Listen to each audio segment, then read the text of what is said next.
Hi guys, I'm back with another video. Today's video is going to be reactions for WWE Backlash 2025. You guys know how these videos go by now, so I'm just gonna get right into it. As always, let's get right into it. So I got 4 out of the 5 matches correct, which is overall a pretty good pay-per-view for me. And overall, the pay-per-view itself was good. So let's get into it.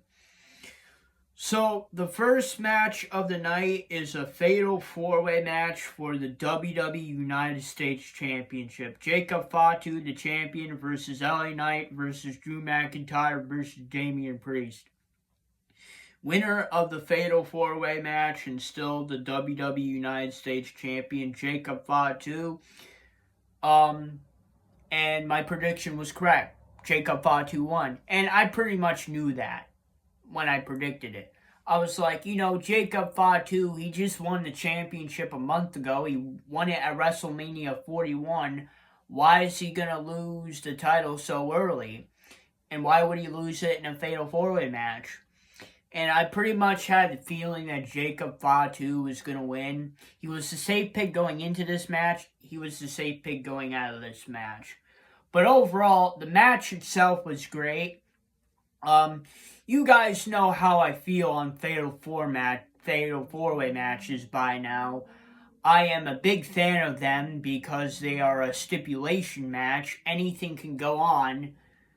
So it's basically no rules. So you guys know this. I like stipulation matches. What about the other competitors in the match? LA Knight had a good showing. He was the only other person in this match that could have really won it, but he almost won. But Jeff Cobb and Solo Sikoa helped Jacob Fatu win the match because Jacob Cobb came to WWE in a surprise appearance, and basically Jacob Fatu and Solo Sikoa and Jeff Cobb helped him win. Drew McIntyre and Damian Priest. Basically, they pretty much brawled with each other for the whole match. Basically, they went into a kind of like a backstage brawl type deal. They started fighting into the crowd, and basically, they took both of each other out, which led the ending to the match between Jacob Fatu and LA Knight, which ended up being a singles match, which helped Jacob Fatu win by the help of Solo Sikoa and Jeff Cobb. The second match of the night is a singles match for the WWE Women's Intercontinental Championship. Lyra Valkyria, the champion, versus Becky Lynch. Winner of the singles match and still the WWE Women's Intercontinental Champion, Lyra Valkyria. This was another great match on the show. It's one of the better matches of the show, just wrestling-wise. I mean, the story was good, too. Like I said in my predictions video, I had the feeling that Lyra Valkyria was going to win. And based on the fact that she is the current champion, she's the first ever WWE Intercontinental Champion, Women's Champion. She's still establishing the title, and she's really the biggest person in the mid-card right now.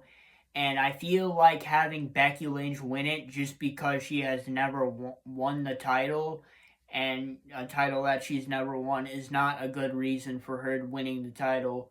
But overall, it was a great wrestling match. The story was pretty good, and overall, it was a great match. The third match of the night is singles match for the WWE Intercontinental Championship. Dominic Mysterio, the champion, versus Penta. Winner of the singles match and still the WWE Intercontinental Champion, Dominic Mysterio. Like I said, I'm not surprised by this outcome. I pretty much predicted it in my predictions video. I pretty much knew that Dominic was going to win. I knew that he was going to get help from the Judgment Day, which he did. But then the Judgment Day didn't help him because all of them got kicked out. But then El Grande Americano helped Dominic Mysterio win the match. So it's not too surprising. I knew Dominic was the safe pick going into the match, and he was the safe pick going out of the match. So I pretty much knew that Dominic Mysterio was going to win. I mean, not the best match on the show, but it was good. The fourth match, and the only match that I actually got wrong on the show, is a singles match. Pat McAfee versus Gunther, winner of the singles match, Gunther. It was a good match for what it was. The wrestling in the match was okay. The thing that drove this match home was actually the story that was going on for the match between Pat McAfee, Gunther, and Michael Cole. And really, Michael Cole and Wade Barrett's commentary is what made this match good. It wasn't really the wrestling. It wasn't really Gunther and Pat McAfee putting on a show, doing all these moves and stuff. It was really more about the story behind the match, Michael Cole and Wade Barrett's commentary. And that's really what made this match good. It wasn't really the wrestling, but it was more of the commentary and the story aspect of it. So it was a good match. I really did think Pat McAfee was going to win, but it just didn't. It wasn't meant to be, and Gunther won. And unfortunately, it's the only match I got wrong of the show. But still, good for what it was. And the fifth thing and the main event is a singles match for the undisputed WWE Universal Championship. John Cena, the champion, versus Randy Orton, winner of the singles match and still the undisputed WWE Universal Champion, John Cena. Yeah, I'm not really too surprised by the outcome, but like I said in my predictions video, I said this match could go either way. There's a lot of factors to this match that I'm just going to say right now. First off, John Cena is a legend. Second off, Randy Orton is a legend. Third thing, Randy Orton was in St. Louis, his hometown, so that was going to be a big factor in the match. And overall, like I said, this match could have went either way, but I picked John Cena, and I was correct.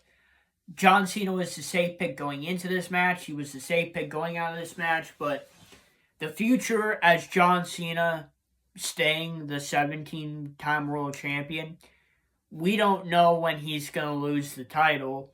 He has 27 more dates left, so that's about 27 more title defenses if he's still holding a championship by the end of the year. But overall, it was a great match. Definitely a great main event. Probably the greatest match on the show.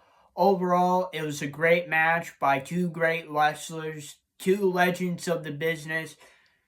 This is probably going to be the final match between John Cena and Randy Orton. And they definitely put on a show. It was definitely great. It was definitely enjoyable. A lot of stuff happened. John Cena won the match because of the help of R-Truth. Yeah, imagine that. R-Truth helps John Cena beat Randy Orton. What a weird way to win the match, but, Randy Orton could have won the match three or four times during the match, but overall, it was a great match. It was a great main event. And it was put on a show by two great legends, two wrestlers who have fought each other 93 times. They were talking about the statistics between Randy Orton and John Cena throughout the whole entire show. John Cena and Randy Orton have fought each other 93 times. This would be the 93rd time John Cena won. He got the last laugh on Randy Orton, who has been pretty much a heel throughout his whole career. But this time, it's the other way around. John Cena is the heel, and Randy Orton is the babyface in his home city of St. Louis, Missouri. But overall, it was a great match. So, what do I think is the match of the night? Well, obviously, you guys should come to the opinion of what I think is the match of the night. It's definitely the main event for the WWE Undisputed Universal Championship, or the Undisputed WWE Universal Championship, whatever the hell you want to call the title. It was overall a great match. I pretty much poured my heart out about this match already. You guys know how I feel on it. So I'm just going to say it was a great match. It's the match of the night, the best match on the show. If you haven't seen it, watch it. The honorable mention, damn. The honorable mention is going to be a tough choice because there was 2 other great matches on the show.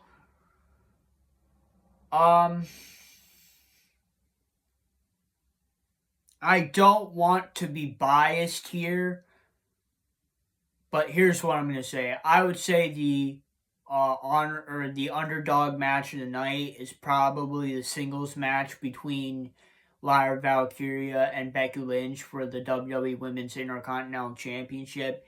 And that was just based on the fact that it had a good story and it was overall one of the better wrestling matches of the show other than John Cena versus Randy Orton. So that is the underdog match of the night. Honorable mention, I'm going to give it to the Fatal 4-Way match. That was a great match just because it was a stipulation match. There was a lot going on. It was very action-paced or whatever. Action-packed, fast-paced. It was a great match for what it was.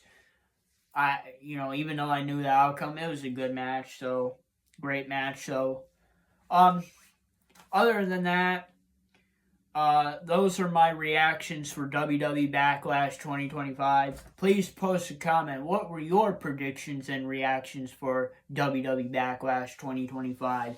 And if you guys like this video, please don't forget to please like, subscribe, and comment. And I'll see you guys next time. Peace. Period.